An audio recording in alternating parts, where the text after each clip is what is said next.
खास कर 14 महीना अखन निर्वाचन भेला के बाद अखन हम सब बिता रहल छी। तो ई वर्ष भर के समीक्षा यदि करी ई चालू आर्थिक वर्ष के, तो पिछला चालू आर्थिक वर्ष में हमरा सबके समय अभाव रहे कि ज्येष्ठ 10 गते शपथ ग्रहण केला के बाद अषाढ़ के 10 गते बजट करे के रही। तो संपूर्ण नगर सभा सदस्य साथी लोग में हम हार्दिक धन्यवाद देव चाहे कि हम सब समय पर सौहार्दपूर्ण वातावरण में हम सब वही सभा हॉल में सभा संचालन क के समापन के लिए। तो हमरा सबके प्रगतियो रहल। प्रगति एहि मायने में रहल कि पिछला चालू आर्थिक वर्ष के ओतेक जानकारी तो नहीं रहे, लेकिन हम सब एक निर्वाचन पर प्रतिबद्धता क के आयल रही कि अपना सबके जनकपुर धाम उप महानगर पालिका के सौंदर्यकरण में खास कर दूटा चीज हमरा सबके चैलेंज के रूप में आयल कि धार्मिक पर्यटकीय नगरी के रूप में विकास करी और जनकपुर के सफा केना करी। तो नीति तथा कार्यक्रम में हम सब ले ली कि जनकपुर धाम उप महानगर पालिका के सफा शहर बनाबे के लिए जे विगत समय में सिनेटी लैंडफिल साइट प्राप्त नहीं कर सकल रही, तो इसे हमरा सबके बहुत अभाव रहे। आ किछ सामग्री के सफाई सामग्री सबके सेहो अभाव रहे, कानून सबके सेहो बहुत अभाव रहे, सब गोटे के बुझल अछि।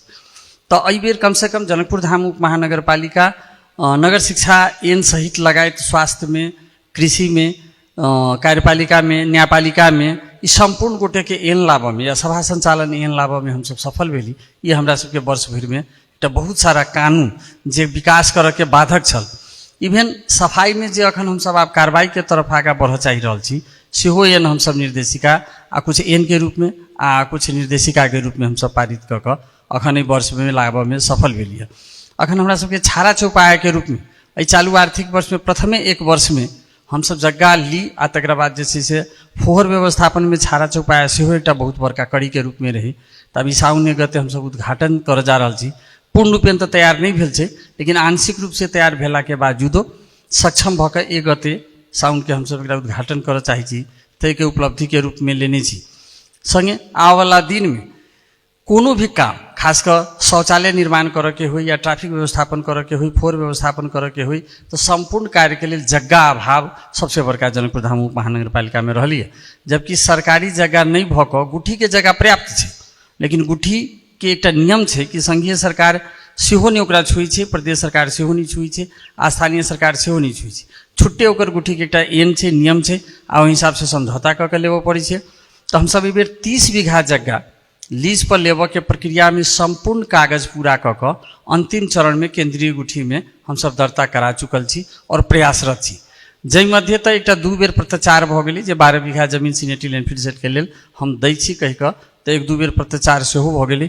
संभवतः आशा लेने छी कि राम मंदिर गुठी सहमति जला देला के कारण हम सब प्राप्त केने छी से विश्वास लेने छी।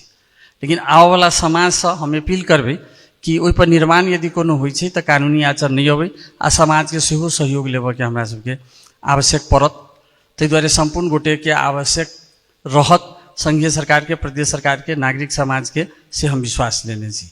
और विभिन्न टॉपिक में सबसे बड़का है कि अखन जनकपुर धाम उप महानगर पालिका अभी द्विपक्षीय होबऽ पड़लै वार्ता संवाद, ताहि दुआरे बेसी बात नहीं हम छोट में की राखब। अखन जे हमर लीजा के अवस्था रहल, फार के जे अवस्था रहल और जे हमरा सबके बेरुजू के अवस्था रहल, ई संपूर्ण में आई जनकपुर धाम उप महानगर पालिका 136 पालिका मध्य प्रदेश में अव्वल दर्जा में साबित भेल अछि। तई बात से जनकपुरवासी के गर्व करक चाहिए कि जे सुशासन के अनुभूति छै और भ्रष्टाचार के जो अनुभूति है, ये दोनों में की फर्क है? तो शिक्षा और स्वास्थ्य के लिए सेंसेक्स हर एक बात के बतबै छै। आई सेंसेक्स के बारे में बढ़िया से कनिक वर्णन कर देबऽ के लिए प्रमुख प्रशासक तो छथि। आने वाला समय में जे हमरा सबके आवधिक योजना सब छै, बहुवर्षीय योजना सब छै, संपूर्ण काज में हम सब बहुत द्रुत गति में आगा बढ़ि रहल छी। जेना हमरा सबके लीजा के लेल एकटा ई कड़ी छै अपने के सार्वजनिक सुनवाई सेहो, तो एहिपर संपूर्ण प्रक्रिया हम सब पूरा करी, पारदर्शी करी। कि तो बोर्ड बैठक जते होइ छै पहिने पत्रकार मित्र सबके जे सूचना के हक मांगा पड़ै छलिए से अखन नहीं मांगा पड़ै छै, हम सब वातावरण बनेने छी। प्रत्येक महीना के कार्यपालिका बैठक के अपने के नेट पर राखल जाइ छै आ संपूर्ण साथी पारदर्शी रूप से अखन बुक छपेली, किताब छपेली वार्षिक योजना के संगे अर्धवार्षिक भेली बीच में सभा सेहो के हम सब संपूर्ण पारदर्शी क के नेट पर राख दै छी। ताहि दुआरे कते सुशासन के होबऽ में एक बढ़िया रहते। एक काल्हि जिज्ञासा के विषय भानुचोक सेहो भऽ सकैए पब्लिक सबके, तो ओहो विषय पर क्वेश्चन एती तो हम जवाब देव। समग्र में एहि चालू आर्थिक वर्ष में जनकपुर धाम उप महानगर पालिका बड़ सुंदर नहीं तो ट्रैक पर लाबऽ के प्रयास हम सब के लिए, तई बात के समर्थन जना देवी अपने सभी विश्वास लेने छी। धन्यवाद। जय हिंद।